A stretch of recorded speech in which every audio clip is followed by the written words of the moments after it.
कहना चाहेंगे sir, expectation के बारे में बताइए। इतना थोड़ा सा गैप हो गया है, लेकिन क्या एक्सपेक्टेशन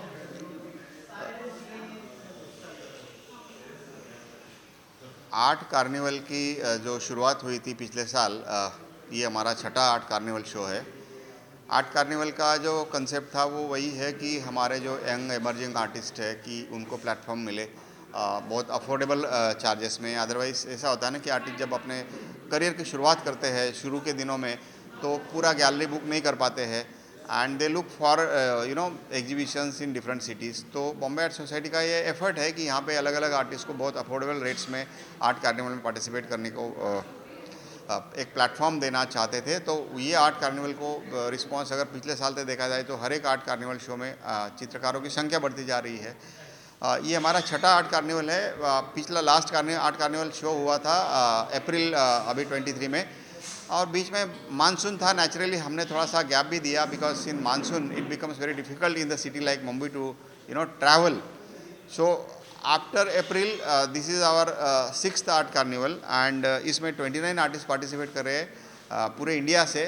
ऑफकोर्स मुंबई से भी कुछ आर्टिस्ट है, लेकिन छत्तीसगढ़, दिल्ली, अदर स्टेट्स से काफ़ी आर्टिस्ट आए हुए हैं। और आर्ट कार्निवल शो जो है ये यही है कि चित्रकारों को पेंटिंग एग्जिबिट करना, या तो to remain unappreciated, it's most very difficult thing, frustrating thing. तो इसलिए उनको एक प्लेटफॉर्म ये मिलता है, एक जरिया मिलता है कि ये वाइडर ऑडियंस तक उनका काम पहुँचे और उनको एक थोड़ा सा फीडबैक मिले यंग आर्टिस्ट लोग को। और आर्ट कार्निवल इसी तरह हम लोग ऑर्गेनाइज करते रहेंगे आगे भी। बट इसमें ये होता है ना कि आर्टिस्ट लोग जो आते हैं इतने दूर से, तो in the city like Mumbai, there are huge number of art lovers also, art buyers, art collectors, architect, interior designers. So naturally they look for bigger market also. तो सेलिंग एक अलग पॉइंट है, एग्जीबिशन एक अलग point है, दोनों एक जगह पे कभी साथ में आते हैं। तो our effort is to invite the people here and to how exposure to these artist.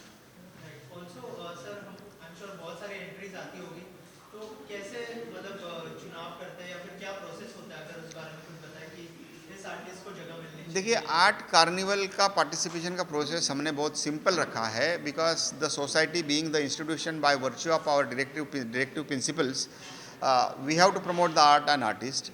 So most of the artist who come to exhibit in the art carnival, normally we accommodate them, and once the number of paintings are full, because there is limitation, we can exhibit XYZ number of paintings, suppose 90 paintings in 3 galleries.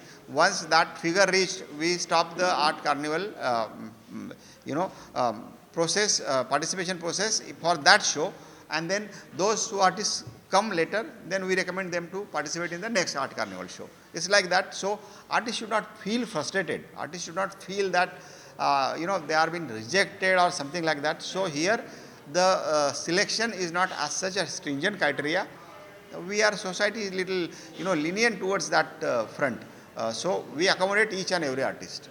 Sir, what is future expectation, if you can share something. बस जिस तरीके से इतने art carnival हो गए और ये भी हो रहा है, जो चित्रकार शिल्पकार यहाँ आ रहे हैं, इसी तरह से उनको हम लोग प्रेरणा देते रहेंगे आर्ट कार्निवल शोज़ के थ्रू। और अगला आर्ट कार्निवल हमारा इसी हमेशा से आर्टिस्ट को यूज कर रखा है, और जो थोड़ा सा गैप हुआ है अप्रैल के बाद, अब जो है सारे आर्टिस्ट अपने पेंटिंग्स को प्रेजेंट करें, क्या कहना चाहेंगे सर इसके बारे में। नहीं, सबसे पहले तो मैं बॉम्बे आर्ट सोसाइटी का ये जो आर्ट कार्निवल का जो प्रयास है, वो इनिशिएटिव जो लिया है अपकमिंग आर्टिस्ट के लिए बहुत ही अच्छा है। बॉम्बे आर्ट सोसाइटी पहले से ये करते आ रही है। बॉम्बे आर्ट सोसाइटी का एनुअल आर्ट एग्जीबिशन जो होता है वो विद्यार्थियों के लिए भी होता है और प्रोफेशनल लोगों के लिए भी होता है और अपकमिंग आर्टिस्ट लोगों के लिए भी होता है। तो ये बॉम्बे आर्ट सोसाइटी का ये इनिशिएटिव आज से नहीं है, तो बॉम्बे आर्ट सोसाइटी का ये इनिशिएटिव 125 साल पुराना है। तो बॉम्बे आर्ट सोसाइटी एक जानी मानी संस्था है, और आज बॉम्बे आर्ट सोसाइटी की खुद की वास्तु होने के बाद में, और वास्तु भी ऐसी जगह पे है जहाँ पे बहुत ज़्यादा कोई आता नहीं है, क्योंकि आर्ट संस्थाएं जहाँ पे है, जहांगीर आर्ट गैलरी है या आर्ट सोसाइटी ऑफ इंडिया है या फिर आर्टिस्ट सेंटर है, वो अच्छी जगह पे है। किसी को पता नहीं है कि बांद्रा में ऐसा कोई एक सेंटर है, लेकिन आज ये पता हो गया है। ये 4-5 सालों में तो बॉम्बे आर्ट सोसाइटी ने बहुत सराहनीय काम किया है इस फील्ड में। और मेरे ख्याल से ये ऐसा जो प्रयोग है आर्ट कार्निवल का, ये होते रहना चाहिए, क्योंकि आर्ट का प्रसार होना चाहिए। कल का मतलब आज का जो दौर है वो आर्ट का ही है। फिर वो आप फिजिकल आर्ट बोलो या डिजिटल आर्ट बोलो, आर्ट का ही वर्ल्ड है ये पूरा। तो हर आदमी ने भी आर्ट की भाषा समझनी चाहिए। और आर्ट क्या मायने रखती है, तो आर्ट ये मायने रखती है कि मेरा घर सुंदर करे, आर्ट चाहिए। मेरा मोहल्ला सुंदर करना चाहिए तो आर्ट चाहिए। मेरा शहर सुंदर करना चाहिए तो आर्ट चाहिए। मेरा देश सुंदर करना चाहिए तो आर्ट चाहिए। आज हम इसमें बहुत लैक है। राजकारण और आर्ट फील्ड में अगर ये संगम हो जाए, पहले Maharashtra government Bombay art society को पूछती थी हर बात करने से पहले। आज ऐसा नहीं होता है, वो होना चाहिए फिर से।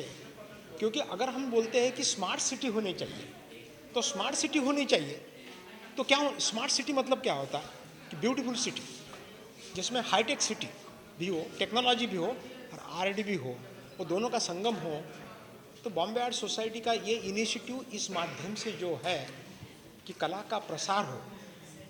हम इससे पहले भी चित्र शिल्प काव्य के नाम से एक शो करते थे अवेयरनेस के लिए। जीवन का रास्ता है, उसको जीना सिखाता भी है, उनको पैसा भी मिलेगा। क्योंकि ऐसा नहीं है कि आर्ट करने के बाद में पैसा नहीं मिलेगा। बहुत अच्छा इस फील्ड में अच्छा पैसा भी है, सेटिस्फैक्शन भी है।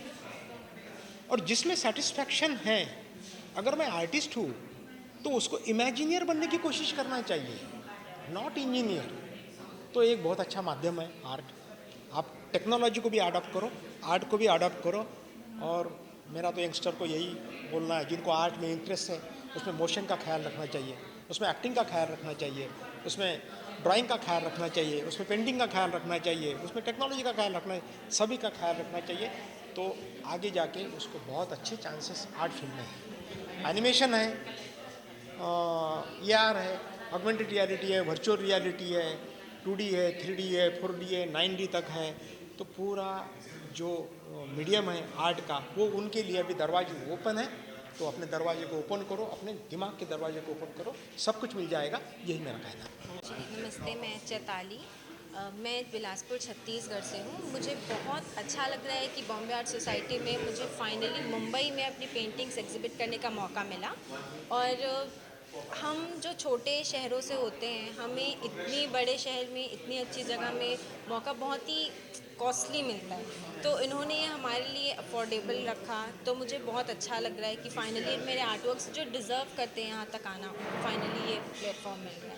और मैं छत्तीसगढ़ से हूँ, ये रामनामी समाज है छत्तीसगढ़ का। और मुझे बहुत अच्छा लग रहा है कि मैं इन्हें यहाँ प्रदर्शित कर पा रही हूँ। Thank you.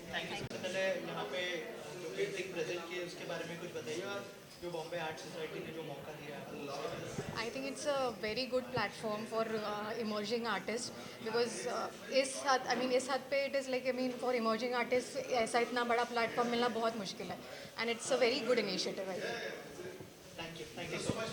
पहले बॉम्बे आर्ट फेस्टिवल में आपने अपनी पेंटिंग्स को प्रेजेंट किया, क्या कहना चाहेंगे, कैसा लग रहा है यहाँ पे आके, और क्या कहना चाहेंगे पेंटिंग्स के बारे में? नहीं, बहुत अच्छा लग रहा है। एंड ओवरऑल मैंने सब पेंटिंग्स देखे हैं, तो I think I do have lot of scope and lot of long way to go. And really happy. यहाँ पे ये मेरा एक्चुअली फर्स्ट एक्सपीरियंस है for an exhibition, so I am very happy that I am here and I am very happy that Bombay art society से मेरा शुरू हो रहा है। Thank you so much.